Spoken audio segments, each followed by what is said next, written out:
আজকে একটা দারুণ স্বাদের রেসিপি নিয়ে তোমাদের সামনে চলে এসেছি। আমি মৌসুমি।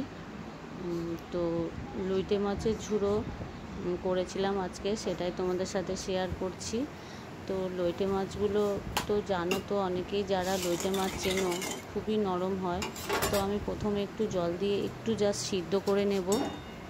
জলের মধ্যে একটু নুন দিয়ে দিলাম, নুনটা ঘেটে নিয়েছি। মাছগুলো পিস পিস করে কেটেই এনেছে বাজার থেকে, তো সেগুলো একটুখানি সিদ্ধ করে নিলেই হবে, কারণ লইটে মাছ খুবই নরম।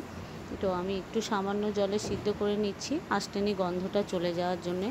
আমার যারা নতুন ভিডিও দেখছো তারা অবশ্যই চ্যানেলটাকে সাবস্ক্রাইব করে দেবে আর লাইক করে পাশে থাকার অনুরোধ রাখলাম। আর আমার যারা পুরনো ভিউয়ার্স তারা তো অবশ্যই আছো, তাদেরকে অসংখ্য ধন্যবাদ আবার চ্যানেলকে সাবস্ক্রাইব করে দেওয়ার জন্যে। তো তোমরা পাশে থেকো, পাশে থাকলে এগিয়ে যাওয়ার আরও সাহস পাবো। তো আমি মাছটা সিদ্ধ করে থালাতে ঠান্ডা করে নিচ্ছি ঢেলে।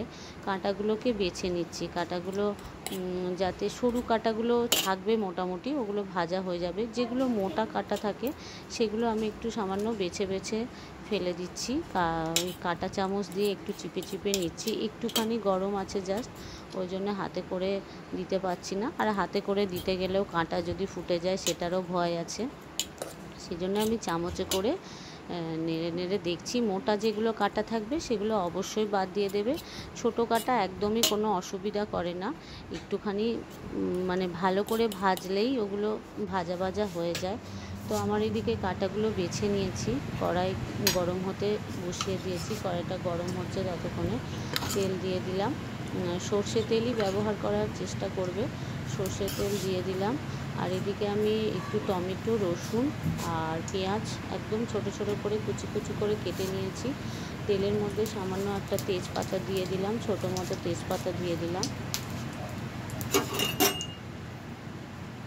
তেজপাতাটা দিয়ে একটুখানি তেলটা নেড়ে নিচ্ছি যাতে সর্ষে তেলের গন্ধটা চলে যায়।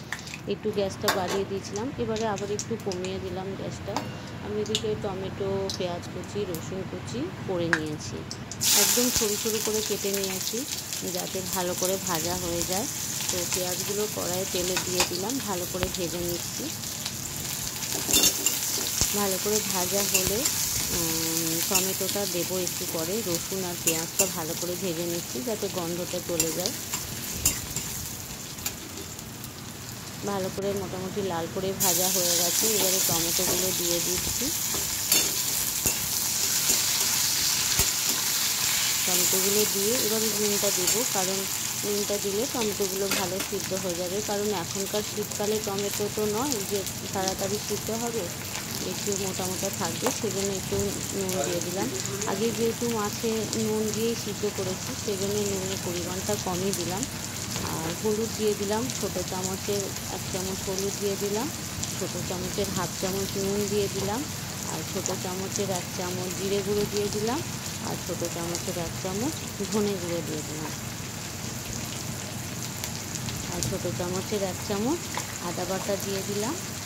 আর এদিকে আমি লঙ্কা বাটাটা দেবো না, লঙ্কাটা চিড়ে পরে দেবো। আর এখানে একটু লাল লঙ্কা গুঁড়ো দিচ্ছি, শুকনো যে লাল লঙ্কাটা গুঁড়ো হয় সেটাই দিচ্ছি।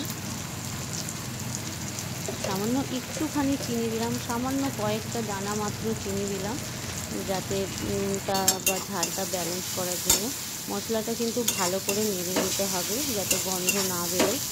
গ্যাসটা কমিয়ে কমিয়ে একদম সুন্দর করে হালকা আঁচে মশলাটাকে ভাজতে হবে যাতে গন্ধ না বেরোয়। তখন ভেজে টমেটোর যে রসটা বেরোবে সেটা যাতে শুকিয়ে যায়। আমার দিকে শুকিয়ে গেছে, এখানে তো জল ব্যবহার করা যাবে না, ওই জন্য গ্যাসটা কমিয়ে কমিয়ে দিয়েই করতে হবে, কারণ গ্যাস বাড়িয়ে দিলে পুড়ে যাবে, সেজন্য গ্যাসটা কমিয়ে কমিয়ে দিয়েই করতে হবে। তোমরা নিজেরা করে ঘরে দেখো, খুব সুন্দর হয়। এই মাছগুলোকে আমি দিয়ে দিলাম। এবারে মাছগুলো দিয়ে কিন্তু গ্যাসটা মিডিয়াম ফ্লেমেই রাখবে, কারণ মাছটা প্রচুর নাড়তে হবে যাতে লেগে না যায়, সেই জন্য গ্যাসটা মিডিয়াম ফ্লেমেই রাখবে। এটাকে নেড়ে নেড়ে পুরো শুকনো করে নিতে হবে, কারণ লোটে মাছে একটু জল জ্বালা হয়ে গেছে যেহেতু সিদ্ধ করেছি, সেই জন্যে পুরো নেড়ে নেড়ে শুকনো করে নিতে হবে।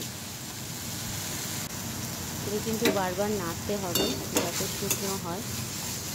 দেখো আমার এটা নেড়ে দিচ্ছি বারবার, একটু নেড়ে চারপাশে মেলেও দেবে যাতে জলটা শুকিয়ে যায়, কারণ সিদ্ধ করেছি সেই জলটা আছে। খেতে খুব সুন্দর লাগে, গরম ভাতে তো দুর্দান্ত লাগে। তো আমার এটা হয়ে গেছে। আমি একটুখানি জাস্ট গরম মশলা গুঁড়ো দিয়ে দিলাম, গ্যাসটাকে অফ করে দিয়েছি। তেজপাতাটা তুলে আমি ফেলে দিলাম, আর এটাকে ভালো করে গরম মশলাটা ওর সাথে মিশিয়ে নিয়েছি। একদম ঝুরো ঝুরো হয়ে গেছে। দেখো গ্যাসটা কিন্তু কমিয়ে দিয়েই করবে, তাহলে শুকনো হবে। ঝুরো ঝুরো হয়ে গেছে একদম।